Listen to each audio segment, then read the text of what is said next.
Purihin po po ang Panginoon. Dito tayo ngayon ang magawa ng mga apostol. Ang aklat na ito ay karuktong ng magandang balita ayon kay San Lucas. Ang pangunahing layunin na ito ay lahat kung paano pinalaganap na maunang tagasunod na Jesus ang magandang balita sa Jerusalem, sa buong Judea at Samaria at hanggang sa dulo ng daigdig. Ito ang kasaysayan ng pananampalatayang Kristiyano na nagsimula sa bansang Hudyo hanggang sa naging sa pananampalatayang lumaganap sa buong daigdig. Sinikap ding ipakita ng may akda na ang bagong pananampalatayang ito ay hindi isang pampuliting samahan na naghimaksig laban sa Imperyong Romano, kundi ito ay katuparan ng reliyon ng mga Hudyo. Ang magawa ng mga apostol ay nahati sa tatlong bahagi na naglarawan ng paglalaganap ng magandang balita at ng pagtatayo ng iglesia.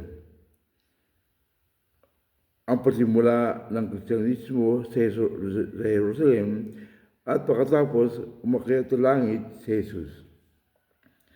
Paglaganap ito sa iba't ibang panig ng Palestina. Patuloy na paglaganap ito sa baybayin ng mga dagat Mediterraneo hanggang sa lungsod ng Roma. Binigyan din sa aklat ng mga gawa ay ang pagkilos ng Espiritu Santo na bumababa sa mga apostol at sa pananampalatayang natitipon sa Jerusalem noong araw ng Pentecostes.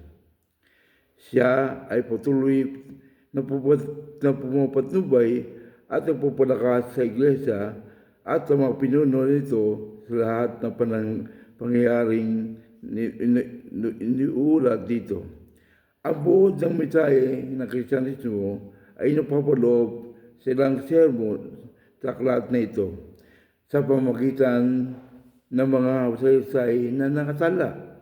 Sa aklat na ito ay pinapakita ang kapangyarihan ng magandang balita sa buhay ng mananampalataya at sa pagsasamahan ng iglesia.